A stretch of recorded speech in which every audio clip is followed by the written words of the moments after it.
کس قسم کی خوشیاں منا رہے ہیں مودی صاحب؟ شہر شہر جا رہے ہیں، وہاں پہ جھوٹے دعوے کیے جا رہے ہیں اور اندر ہی کوئی اس کو تسلیم کرنے کو تیار نہیں ہے۔ جی بسم اللہ الرحمن الرحیم، thank you very much for the invite, اور چوہدری صاحب کو اور قادر مندوخیل صاحب کو میرا بہت سلام۔ دیکھیے اپنی ہزیمت چھپا رہا ہے، وہ ابھی تک اپنی جو پولیٹیکل وہ جیسچرنگ پوسچرنگ ہے اس سے نکل نہیں رہے، تو what ever he is doing, یہ ان کی جو ڈومیسٹک آڈینس ہے، ڈومیسٹک جو ان کی پولیٹکس ہے، وہی ان کا ٹارگٹ ہے۔ انہوں نے ایک بڑا ہیوی قسم کا وفد بھیجا ہے، اس کے انالیسز کر لیں تو that is the real picture.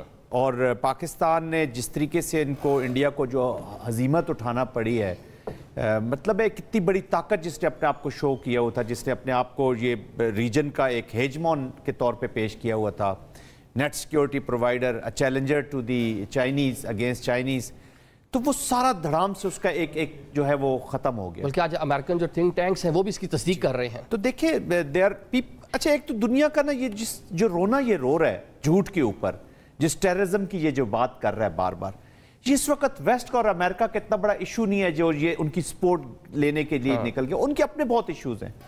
ہم پہلے بھی بات کر رہے تھے کہ ان کا اس وقت تو سب سے بڑا ویسٹ کا تو یہ ایشو ہوا کہ ہم نے ٹرمپ صاحب کو کیسے ڈیل کر رہے ہیں۔ اس وقت اکنامکس، ٹریڈ، دنیا اس طرف لگی ہے، they don't have time۔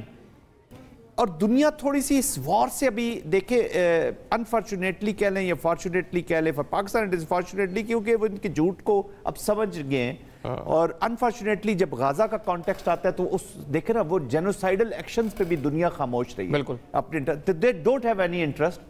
پھر ان کو پتہ چل گیا کہ there are beaten military, there are beaten state، nuclear state ہو کے یہ جو کارو آؤٹ کرنے کی کوشش کر رہا ہے اسپیس فار وار، اس کے بڑے ڈیواسٹیٹنگ ایفیکٹس ہوں گے۔ اور انڈیا کی عوام کو چاہیے، میں بڑا آنیسٹ اوپینین دے رہا ہوں کہ ناٹ دس کہ میں ایک پاکستانی کے طور پہ انہوں نے پاکستان کا ریزولو دیکھ لیا ہے، پاکستان کا ڈیفنس دیکھ لیا ہے، پاکستان کی پوٹینشل دیکھ لی ہے، پاکستان کا ڈیفائنس دیکھ لیا ہے۔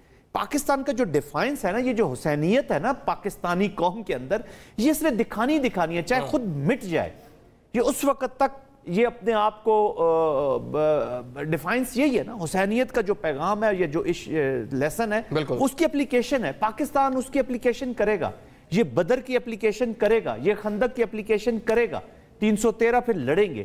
تو دس از ان the roots of the Pakistani defines, یہ مسلمان اور پاکستانی کی ڈیفائنس، اور یہ نیشنل ڈیفائنس ہے، یہ صرف ملٹری کا رسپانس نہیں ہے یا ایک کسی طبقے کا، یہ نیشنل رسپانس ہے، تو اس نے جانا ہے۔ دیکھیں ان انٹینڈڈ ان کنٹرولبل ایفیکٹس ہوں گے اگر اب وہ کانفلکٹ کی طرف ہمیں لے کے جائے گا۔ اور یہ یاد رکھے انڈیا کہ جس ڈومین میں یہ جس کانفلکٹ کو لے گیا ہے، اب اس نے ریزیوم وہاں سے ہونا ہے، خدا نہ کرے کہ یہ ہو ایسا، تو تباہی very clear. Whatever Pakistani military leadership is seeing, whatever this nation is showing اپنی will, they will implement it۔ دیکھیں نیو نارم کوئکلی میں ختم کرنا چاہوں گا۔ 98 میں جب دھماکے کیے انہوں نے پوکھران میں 13 کو، تو ایل کے اڈوانی نے کیا پیغام دیا کہ پاکستان کو اب نئی ریئلٹیز کے ساتھ سیکھنا ہوگا، رہنا سیکھنا ہوگا، آپ جئیں گے۔ تو he wanted to create a new normal، اور پاکستان نے کہا تھا no more۔ نو مور کا مطلب تھا کہ 71 اب ریپیٹ نہیں ہوگا، اور 28 تاریخ کو آپ نے دھماکے کا دیا، نیو نارمل آپ نے واپس ری گین کیا۔ پھر آپ نے پلوامہ میں کرنے کی کوشش کی، ری گین کیا، ابھی آپ پہلگام میں آگئے تو ری گین کیا۔ تو پاکستان یہ نیو نارمل ایک ہی ہوا ہے that this Indian is irrelevant today، irrelevant۔ تو یہ اپنے لوگوں کی دشمنی میں نکل گیا ہوا ہے، ایک ڈومیسٹک آڈینس کو یہ خوش کر رہا ہے، اور اس کا every day you will find